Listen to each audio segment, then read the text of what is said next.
Good morning, and welcome to the PARR Pacific third quarter earnings call. All participants will be in listen-only mode.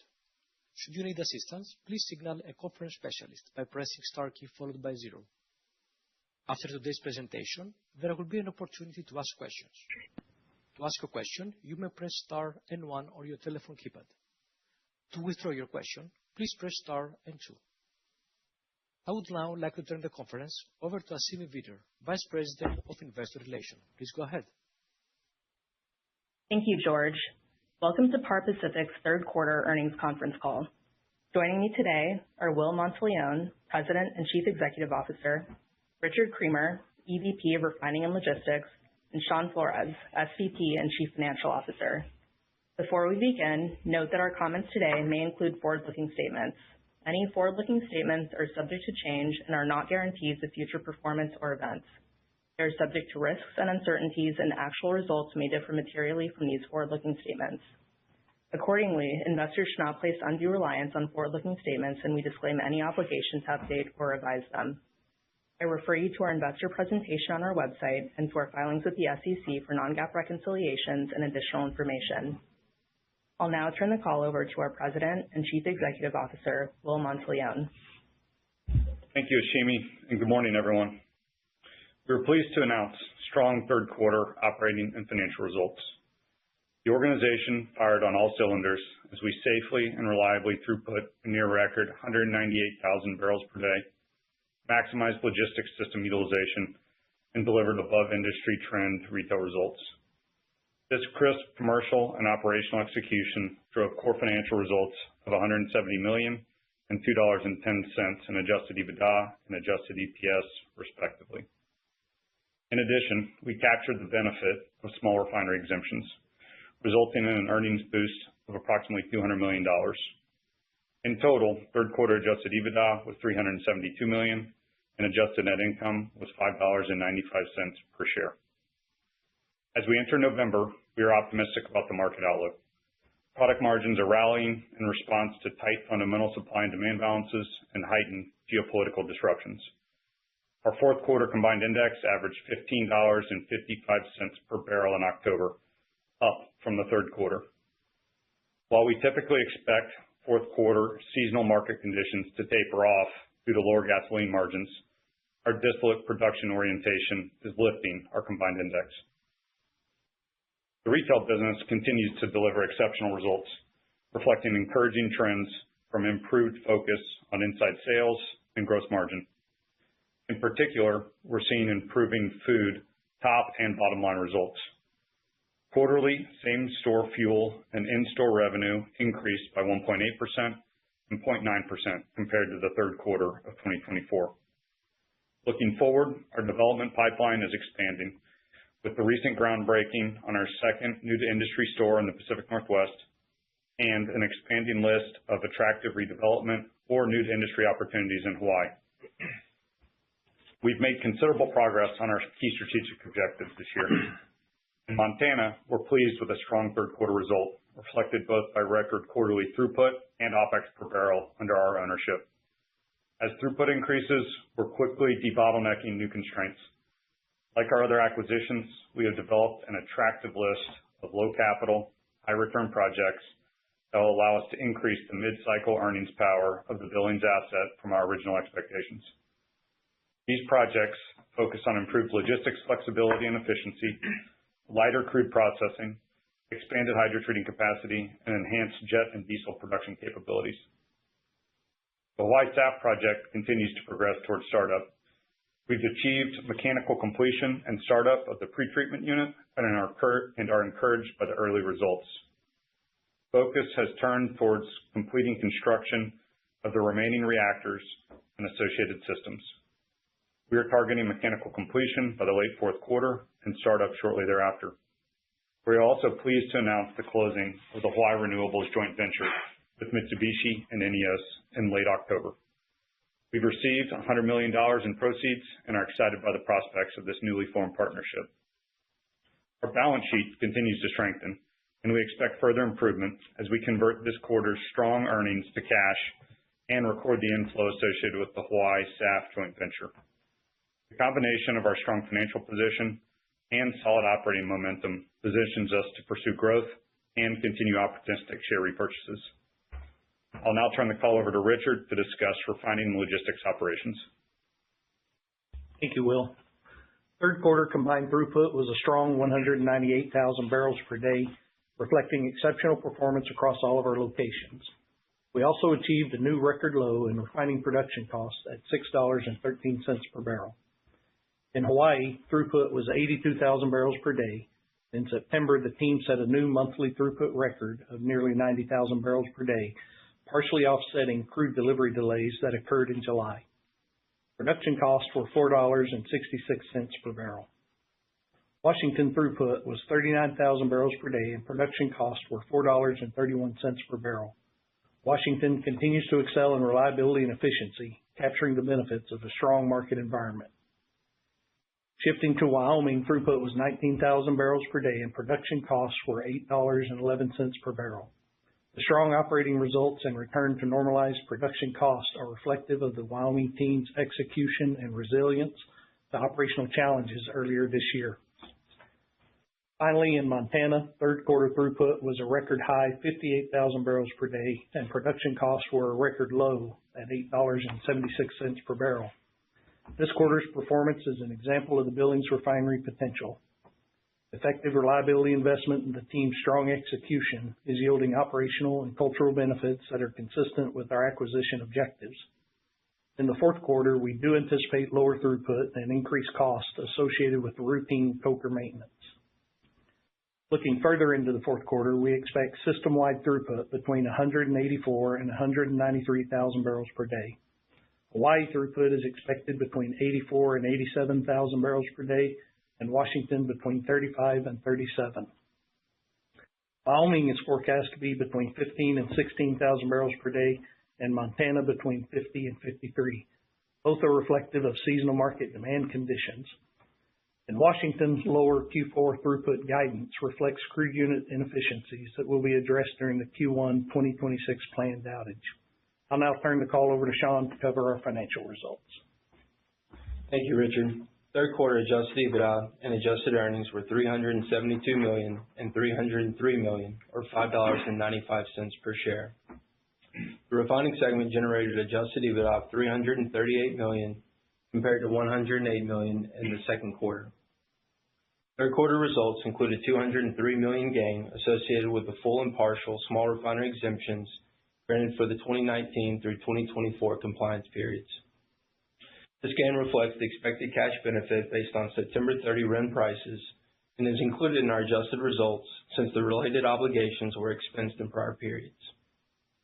For comparability, our regional commentary on margin capture will exclude the impact of the SRE benefits. Starting with Hawaii, the Singapore 312 averaged $16.34 per barrel and our crude diff was $6.07, resulting in a Hawaii index of $10.27 per barrel. Hawaii margin capture was 111%, including a combined $11 million impact from product crack hedging and price lag. Excluding these items, capture was 125%, reflecting lower purchase product costs and steady clean product freight rates. In Montana and Wyoming, margin capture was 93% and 91% respectively, consistent with our target range and reflecting a return to normal operations following the second quarter turnaround and maintenance activity. Lastly, in Washington, our index averaged $16.66 per barrel. Margin capture was 69%, reflecting the widening discount of jet relative to diesel during the third quarter. Looking to the fourth quarter, our combined refining index averaged $15.55 per barrel in October, up nearly $1 per barrel compared to the third quarter, primarily driven by strength in the Singapore market. The Singapore 312 index averaged $20.52 per barrel in October, an increase of over $4 per barrel compared to the third quarter average. We expect our fourth quarter Hawaii crude differential to land between $5.50 and $6 per barrel. In the Rockies and the Pacific Northwest, distillate margins remain strong, partially offset by seasonal declines in gasoline and asphalt netbacks. Unplanned outages on the West Coast have narrowed jet to diesel spreads in October, with prompt jet now trading at typical spreads to diesel in the Pacific Northwest. Moving to the logistics segment, third quarter adjusted EBITDA was a record $37 million, up $7 million from the second quarter. The improvement reflects the return to normal summer operations in Montana and Wyoming and higher system utilization in Hawaii. In our retail segment, third quarter adjusted EBITDA was $22 million compared to $23 million in the second quarter. Retail results continue to outperform our mid-cycle target, supported by strong in-store sales growth, improved cost control, and solid fuel margins. This marks the third consecutive quarter of record LTM retail adjusted EBITDA, which now stands at $86 million. Turning to cash flow, cash provided by operations was $219 million, including a working capital outflow of $147 million, primarily driven by higher RIN inventory associated with the small refinery exemptions. We expect the working capital impact to reverse over the next few quarters as we monetize our excess RIN position. Additionally, our federal tax assets continue to enhance the cash conversion of our earnings. We began the year with an NOL balance of approximately $1 billion and have utilized over $375 million year to date, reducing our cash tax payments by $80 million. Cash used in investing activities totaled $32 million in the third quarter. Year to date, accrued CapEx and deferred turnaround expenditures totaled $204 million, with our full year outlook trending toward the upper end of our $240 million guidance. Cash used in financing activities totaled $197 million, driven by an ABL paydown of $147 million and share repurchases of $16 million. Year to date, we've repurchased 5.7 million shares, reducing our basic share count by over 9%. Shifting to the balance sheet, gross term debt as of September 30th was $642 million, or 3 times our LTM retail and logistics EBITDA, positioning us at the low end of our 3 to 4 times leverage target. Quarter-end liquidity increased 14% to $735 million, reflecting an excess capital position relative to our minimum liquidity of $300 to $400 million. Looking ahead, cash proceeds from the Hawaii Renewables JV and future monetization of excess RINs are expected to further bolster our liquidity position. With a strong balance sheet and constructive outlook, we're well positioned to pursue strategic growth and continue opportunistic share repurchases. This concludes our prepared remarks. George, we'll turn it back to you for Q&A. We will now begin the question and answer session. To ask a question, you may press star and 1 on your telephone. If you are using a speakerphone, please pick up your handset before pressing the keys. To withdraw your question, please press star and 2. Our first question comes from Matthew Blair with Tudor, Pickering, Holt. Please go ahead. Thank you, and good morning, and congrats on the strong results overall. I would say that Washington capture might have been a little bit lower than our expectations. Was that primarily due to the dynamics on jet versus diesel in the quarter? And if so, would you expect that to reverse out in the fourth quarter? Hey, Matt, it's Sean.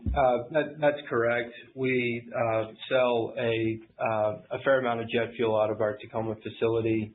Our index really reflects the diesel market dynamics, and we saw, at least in the Pacific Northwest, jet to diesel spreads north of $20 per barrel.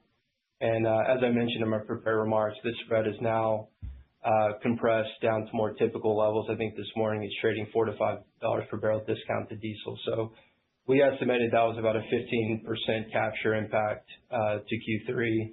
I think adjusting for that, we're right sort of within our range of 85 to 95%. Sounds good. And then could you also discuss the turnaround schedule for 2026? I think you might have mentioned some upcoming work at Washington. Are you also expecting any work at Hawaii or Wyoming? And any further comments on the timing and total capital cost of this planned activity next year? Hey, Matthew, it's Will. I think consistent with our prior disclosures, we're planning to conduct a turnaround in Hawaii next year, and we're going to have a small planned outage in Washington, as Richard referenced, to address some of the crude unit inefficiencies that we're seeing. And then we have elected to defer the Wyoming turnaround, given the time we had inside the units during the outage earlier this year. So that's the main update on that front, and we'll be back in front of everybody in December with our expectations on capital requirements. Sounds good. Thank you.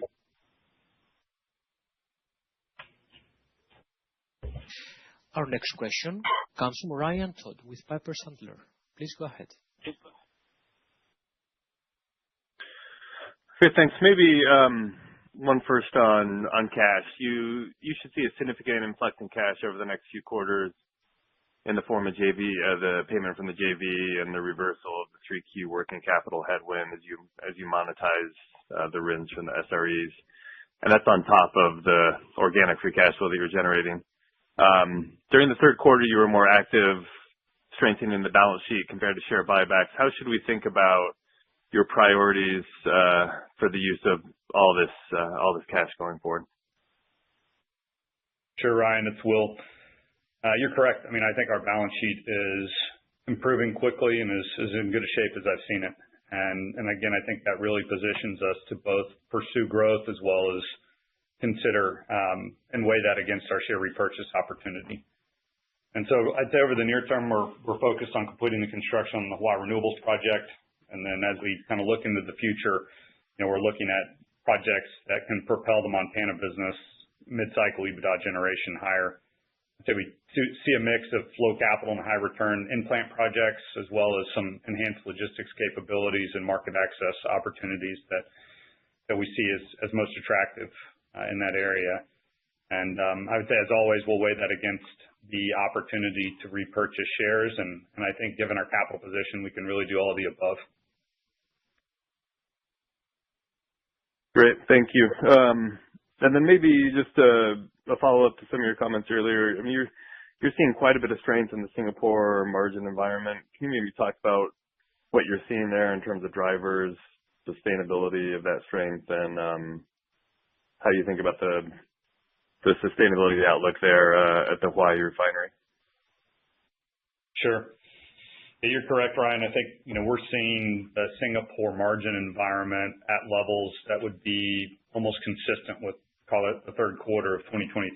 So, I think this morning we saw gas oil cracks at $30. It's the first time I've seen that in a long time. And again, I think the drivers of this are you do have existing tight and low inventories across the OECD, kind of major tankage positions. And then I think you overlay that on top of the disruptions that you're seeing from sanctions and the potential impacts on crude flows into both India and into China. And again, I think that's what has the market really focused on overall availability and supply of distillate as we head into the winter and as we work through pretty elevated and strong demand that we're seeing on the harvest side.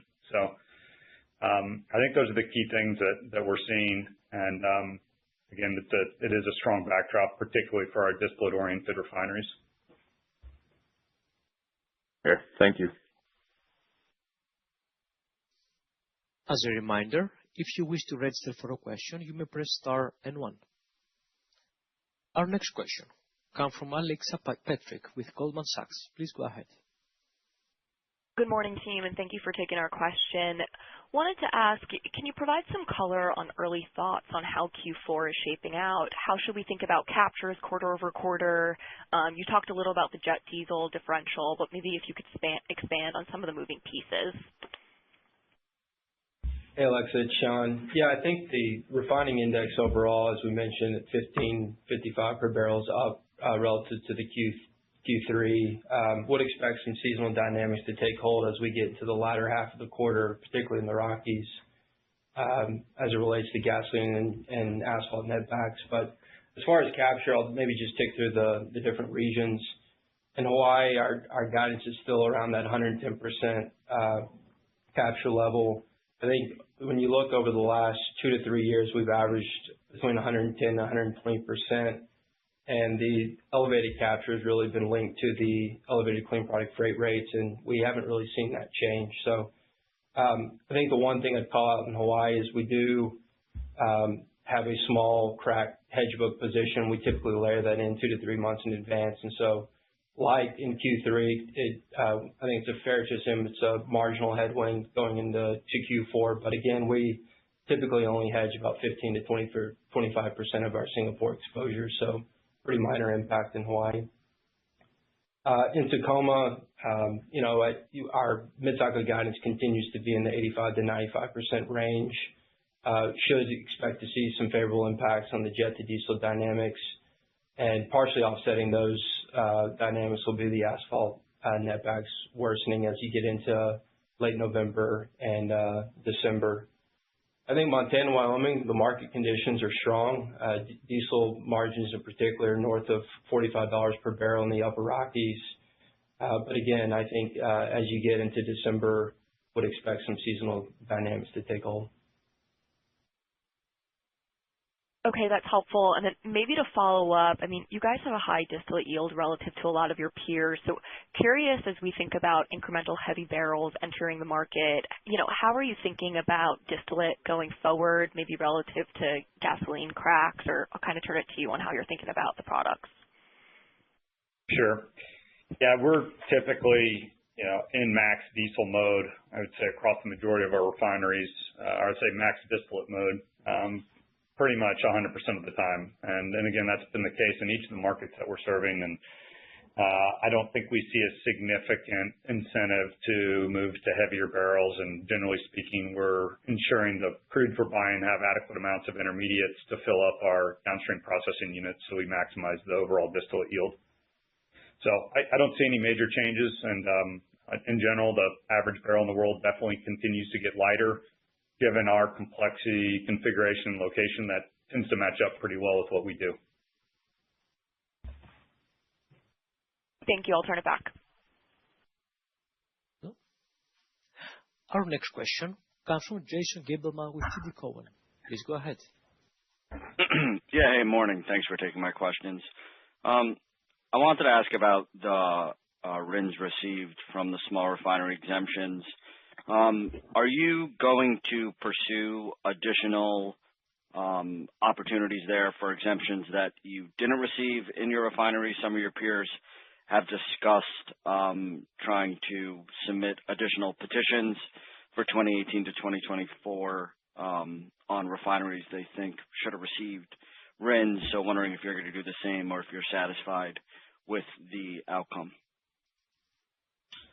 Yeah, Jason, I think I'd tell you we will avail ourselves of all opportunities that we think are consistent with the law and what the EPA is proposing and how the DOE is scoring the exemption petitions.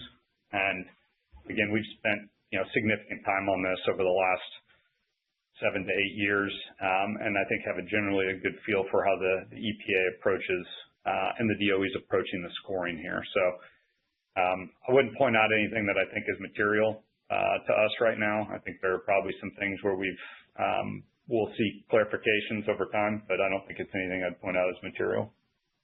Okay. And connected to that, are you going to change the way that you go about managing your RIN liability moving forward and more directly just purchasing less RINs to cover your liability than you have in the past? Yeah, I think I'd prefer not to get into our commercial strategy and positioning on RINs. That said, I would tell you, at the end of the day, I think the law and the approach that the EPA and the DOE have taken or the approach they've taken is consistent with the law. I think we'd expect that approach to continue forward. That said, I think in this area, as history would tell you, you have to be prepared for a wide range of outcomes. And again, I think we manage our commercial position as such, recognizing that there are, I'll just say, tail risks out there that we have to constantly be thinking about how we want to manage it.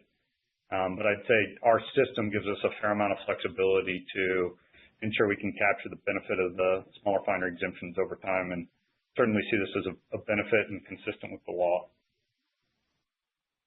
Yep, understood. My follow-up is on Montana, which seemed to run very well out of its turnaround. As you look forward, do you expect it to sustain these lower operating costs that are below, I think, your base case assumptions, or do you view this more as a one-time benefit and OpEx should kind of move back above that $9 per barrel range? Thanks. Yeah, thanks, Jason. And I think you're right. It was a great and strong performance of the Montana team. I think you should expect seasonal improvements on OpEx per barrel as we ramp rates in the summer. And then I think as you get into the softer quarters, you'll see that start to taper down. In general, what I'd tell you is we still think the $10 per barrel annual target is the right number for the Montana team. And again, I think we're still confident we're moving in the right direction to achieving that. All right, I'll leave it there. Thanks. Ladies and gentlemen, this was our last question. I would like to turn the conference back over to Will Monteleone for any closing remarks. Great. Thank you, George. With a high distillate yield and strong balance sheet, our enterprise is well positioned to grow and thrive in the current market environment. I want to congratulate our entire team on a strong operational and financial quarter. I hope everyone has a great day. Thank you.